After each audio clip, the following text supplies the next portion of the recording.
Hi guys, Evan here. Welcome to the explanation for PT12 Game 2. I haven't done one of these in a while, so forgive me if it's a little less smooth than usual.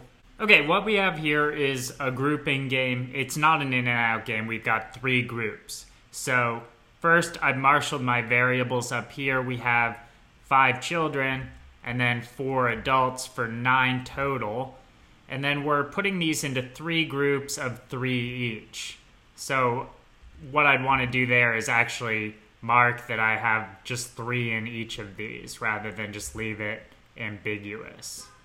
Okay, so we've got marked spots where all 3 of these guys are going to go in each canoe. Canoe 1, 1, 2, 3, canoe 2, 1, 2, 3, etc. So that's our game board. That's all set and ready to go. Now we just got to look at the rules. There's 1 adult in each group. I like to mark that with subscript, so I'm going to mark like adult, adult, adult, at least 1. And then keep track of what you've got here. That means there's going to be just 1 group that has 1 more adult, and we don't know where that's going to go yet, but you can mark it like this, 1 more A, like plus 1A. Now F has to be in the same group as J, so that's a nice little block type rule here. F and J go together. It's worth noting that that's going to be a full group with just 1 more adult, so you'll have an adult going in there as well. Then G can't be in the same group as T, G, and T. H can't be in the same group as R, so H, then R. You can also draw these as block rules if you want. Sometimes it helps reinforce it in your memory. So if you see H and R together, that's not going to be good. If you see G and T together, that's not going to be good. Last rule, neither H nor T can be in group 2. So H and T are out down there. And that turns out to be really critical to solving this game quickly. Nothing too hard here, but you can't make any big inferences right off the top. The order is pretty flexible. Okay, so I'm ready to go on to the questions. Here's question 7. We're going to work in the main diagram. Normally, of course, you would work in diagrams that you draw off to the side of the question, but we're going to work in green in the main diagram here. So F is in group 1. So I put F in group 1, not in that adult spot there. And I know J is here too. So it's asking us which of the following could be true in that situation. Well, with F and J here, we know H is getting kicked over to this side right here, right? Because H is a child. We can't have 3 children in there, so H is getting kicked this way. And that's pretty much all I can see off the bat, so I'm just going to start evaluating these answer choices. How about G and K in group 3? Is that possible? No, because that's then 3 children if you try to put G and K in there, and that doesn't work. How about G and R in group 3? R and H don't get along, remember. That's this rule down here. So I got to cut that one out. No G and R in group 3. How about J and S in group 2? That's gone immediately because J's with F. K and R group 1, no way. No room for another child. K's a child. So that's gone. And we're left with E as the correct answer.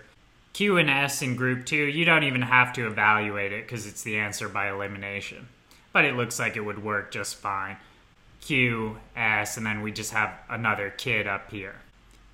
Okay, for 8, we put F in group 3 and S as well. So now we got JFS here. Now that's going to kick T over here and H over here. And then I look at my next rules. Okay, well, if T's there, then G's got to be in here. There's only that 1 remaining spot for G. And then same with H and R. That's going to kick R into here. So R's an adult. It's in there. So now I've got a lot filled in. I'm going to see if I answered the question already. G in group 2, does that have to be true? This is a must-be-true question. Yeah, has to be true. So A's our correct answer there. Okay, for 9, G and K are in group 3. They're both children, so I put them in the 2 children spot there.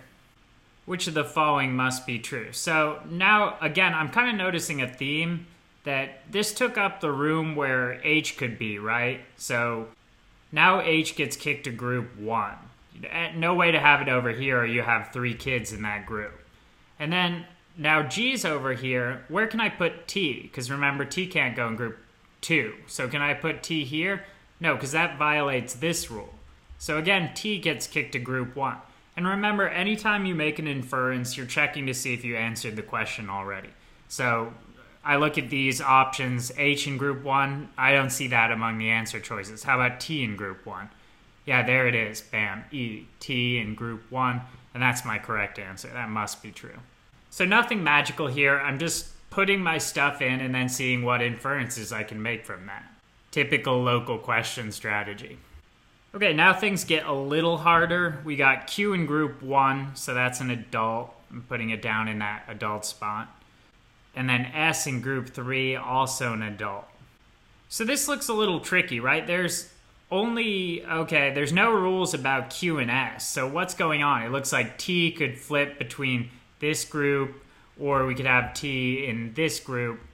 But we don't really know what else is going on. So I'm at least seeing if maybe I can get something from the structure of these adults here, because I see that there's 3 answer choices that relate to where the children and the adults are. Okay, C, D, and E. There's exactly 1 child in group 1. I'm looking for something that cannot be true.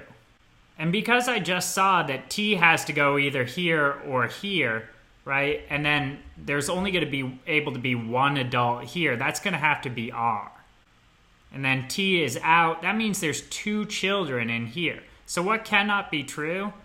That there's exactly 1 child in group 2 right here. And I see that as D is my answer. So I got to that a little quickly, probably a little more quickly than some people will get to it. But I'm just, again, focusing on what I can know based on this setup. And it wasn't going to tell me a lot of specifics, but it did tell me a lot about where the adults had to go. And that's what ultimately led me to this answer here. Okay, 11, last one. G is the only child in group 1. So I put G up here, and then there's an adult here. And okay, with 2 adults here, now I'm looking at this block. Where can this go? Okay, it looks like there's 2 options. We could have J, F here, and then we'd have H and K here, okay? And then let's draw our other possible option. We could have G here, adult, adult, and then we can have F and J and the adult over here. And then that's going to force the remaining 2 kids into the center group, K and H, just like we did up here.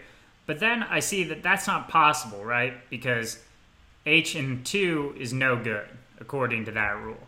So we're stuck with just this arrangement. That's all we can do. So maybe I've answered the question already. What must be true? F in group 3? No, that cannot be true. How about K in group 3? Yeah, that has to be true. Try to put it in here, and you're forcing the FJ block into here, right?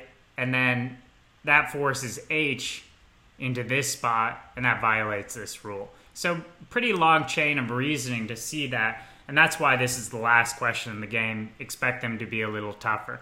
But really, by just kind of making the 2 scenarios, trying to have JF in here and then JF in 3, and then I saw that this didn't work, cross it out, and that got me to the correct answer without too much difficulty. Okay, that's the game. We'll see you on the next one.